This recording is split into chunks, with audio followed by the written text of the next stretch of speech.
After a long time, Milan finally completed her transformation. She lay quietly on the bed like a priceless treasure fresh from the kiln, her long crimson hair spread out in a wild mess like a fire ready to consume the sanity of any man nearby, her skin so fair it seemed to radiate a glow, and the thin blanket draped over her so nonchalantly it was a mere formality, only making one more curious to look closer at her long shapely legs and every curve of her body, which was so soft it was almost unfair at this moment. She looked like an uprated version of a celestial maiden, radiating an intense magnetic pull from head to toe.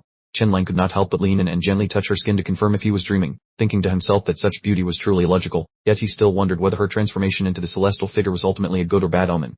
Thinking this, he turned to ask Wu Duzi if Milan's current appearance resembled the ancients. She nodded slightly, confirming a few similarities, and when a curious Chen asked how the ancient civilization differed from theirs, Wu Duzi slowly explained that in the remaining old books, there were many portraits of ancients who, perhaps too adept to combat and survival, had more perfected bodies than people today, being taller with sharper facial features and a more majestic, powerful aura.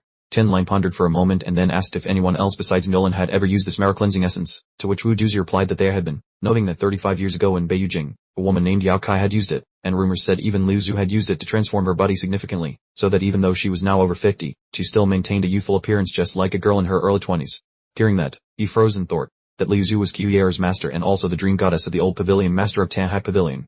Chen sighed softly. Milan had finally finished her transformation, though she was still immersed in a deep sleep fortunately, it no longer felt like a critical coma as her breathing was steady, her heartbeat vibrant, and her entire body pulsed with new vitality. The sleep was likely a stage of growth, much like a snake that coils silently in its den after shedding its skin, only to emerge with strength far exceeding its original state, so he gently picked her up, intending to put her in the bathtub to clean her.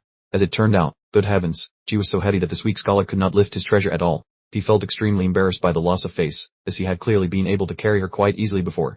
Wu Duzi stepped in to lift her up instead, not forgetting to mock him, saying that Milan's bone density had increased greatly and that despite her slender appearance, she was not light at all, warning him to be very careful in the future during battle because her current strength far exceeded what it once was and she hadn't learned to control it yet, so a single slip of her hand could shatter his teacup set, and he had better watch out. Chen heard this and felt a cold shiver down his spine, thinking that his master clearly had never been in love, yet she seemed to understand everything in the world perfectly. After finishing her bath, he helped her change into new clothes but was surprised to find they had become too short. After this transformation, Milan had seemingly grown visibly taller, making her old clothes too small, and looking at that seductive figure, he feared he wouldn't have been able to restrain himself from going a few rounds if his master hadn't been standing right there. Then he opened the door to go outside. Milan's mother, extremely anxious, hurried to ask how Liner was doing. He flashed a bright smile and announced that everything was fine, that Milan was out of danger but would likely sleep for about 2 more days, and that everyone could go in to see her now. Everyone breathed a sigh of relief and joy, and Binger was so moved that she rushed to hug him while sobbing, repeatedly praising the young master's skill and thanking the heavens for their protection, while the other women of the house quickly scurried into the room. Immediately after, Su Pei cried out in shock, asking if this was real than Milan because she looked so different, while little Bing also nearly screamed, exclaiming that if the young lady was this beautiful, she wouldn't know how to live with herself in the future. Hearing this, Chen just chuckled to himself, thinking that while Binger might not be as beautiful as the young lady, no one could rival her in terms of pure seductiveness.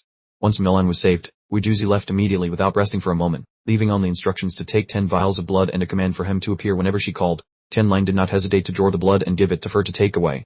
When night fell, he finally had some leisure time to bathe and change, and despite his preparations, his inner thighs were chafed to the point of bleeding.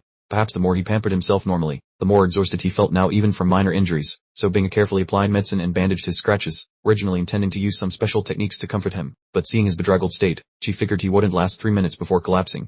At that moment, little Shen crawled over toward him, and Shen was incredibly surprised to see that the boy was only 2 months old yet could already crawl so fast, thinking the child was truly extraordinary. Then little Shen came running over happily, calling out Papar, Papar. Hearing his child's call, he turned to look at his young daughter with immense love, and despite being exhausted, he still tried to reach out his arms to catch her and hold her tightly.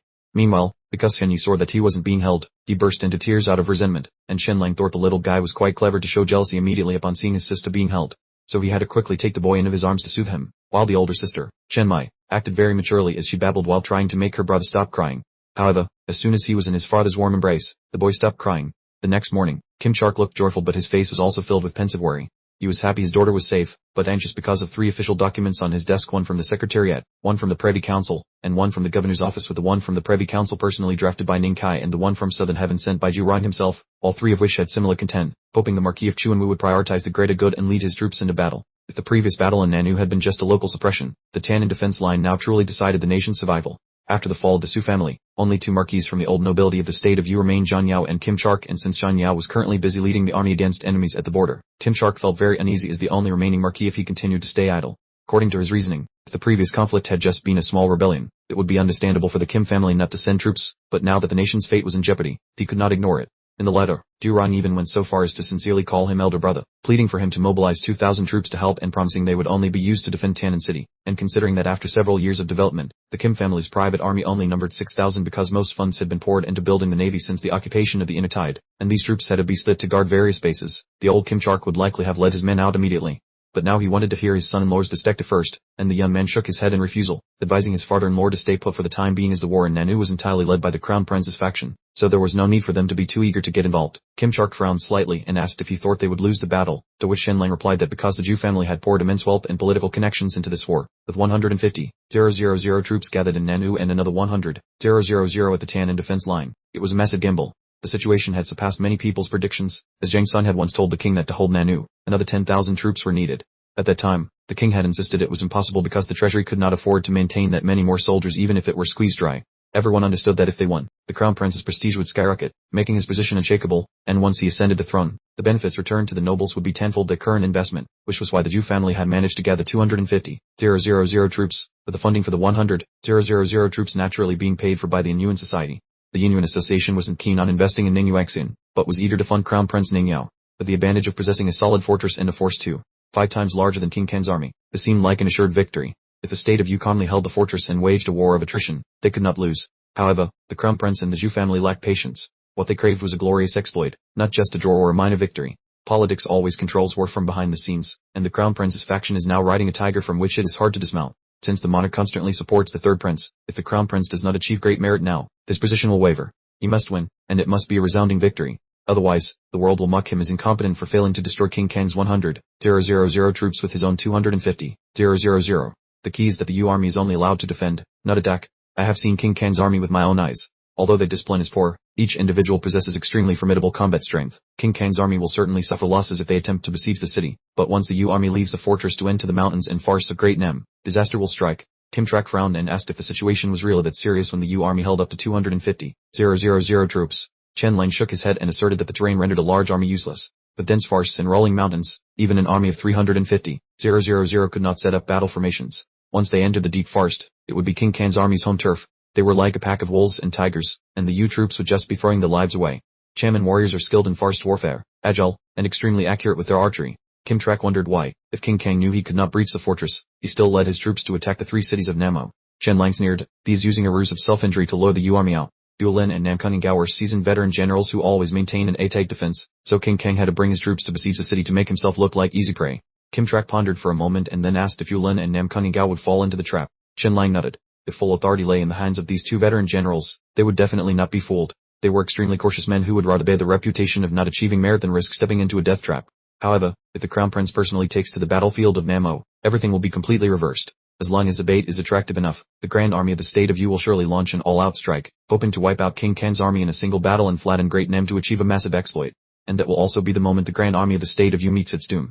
Tim Trak fell silent for a long time before lowering his voice to ask, if everything is so clear, should I present a memorial to His Majesty? Chen Lang replied immediately, of course you must. Not only you, but His Highness Ningjing also needs to speak up in court. 2 days had passed, and Mulan was still deep in sleep, like a princess in a deep slumber. Strangely, she did not look weak at all. On the contrary, she radiated an extremely powerful vitality. Even while lying still, she gave the impression of being ready to leap up, brave her Simda, and charge onto the battlefield at any moment. Furthermore, the fragrance on her body grew increasingly enticing. That fragrance was even richer than Zuyan's. While Zuyan had a strange scent due to the dew insect of Fuju Mountain, Mulan's was a natural aura emanating from her second-generation mutated bloodline. Chen Lang lay close beside her, telling himself to exercise restraint. He absolutely must hold back. But in the end, he still could not resist that mesmerizing temptation. Chen Lang gently leaned down and began to plant kisses on Mulan's ankle, then leisurely moved his way upward. After inhaling her scent of his heart's content, Chen Lang found it even harder to contain himself. With a look of ecstatic bliss on his face, he thought to himself that he really could not bear it any longer. Gazing at Mulan's lovely figure, the dark thought crossed Chen Lang's mind, was it too much of him to act like this while his wife was unconscious? But then he reassured himself, after all, they were lawfully wedded husband and wife, so there was nothing strange about this. Mulan, your husband is coming. With that, Chen Lang lowered his head and planted a kiss on her soft lips. Baby, don't blame me. Pru told you to be so seductive. Ta, diddy giddity.